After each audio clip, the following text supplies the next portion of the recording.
Genesis 39. Make sure to like, share, and follow. Now Joseph had been brought down to Egypt, and Potiphar, a court official of Pharaoh, commander of the guard, an Egyptian, bought him from the hand of the Ishmaelites who had brought him down there. And Yahweh was with Joseph, and he became a successful man. And he was in the house of his master, the Egyptian. And his master observed that Yahweh was with him, and everything that was in his hand to do, Yahweh made successful. And Joseph found favor in his eyes, and he served him. Then he appointed him over his house and all that he owned, and he put into his hand.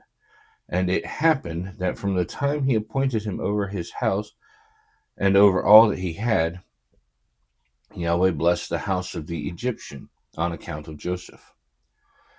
And the blessing of Yahweh was upon all that he had in the house and in the field. And he left all that he had in the hand of Joseph. And he did not worry about anything except the food that he ate. Now Joseph was well built and handsome. And it happened that after these things, his master's wife cast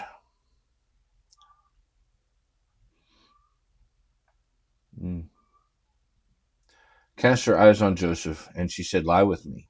But he refused and said to his master's wife, "Look, my master does not worry about what is in the house, and everything he owns he has put in my hand. He has no greater authority in his house than me, and he has not withheld anything from me except you, since you are his wife. Now how could I do this great wickedness and sin against God?"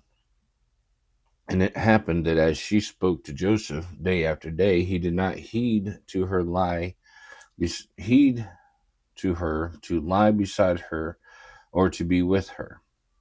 But one particular day he came into the house to do his work, and none of the men of the house were there in the house. She seized him by his garment and said, "Lie with me." And he left his garment in her hand and fled, and he went outside. And it happened that when she saw that he left his garment in her hand and fled outside, she called to the men of her house and said to them, "Look, he brought a Hebrew man to us to mock us. He came to lie with me." And I cried out with a loud voice. And when he heard me, I raised my voice and called out. And he left his garment beside me and fled, and he went outside.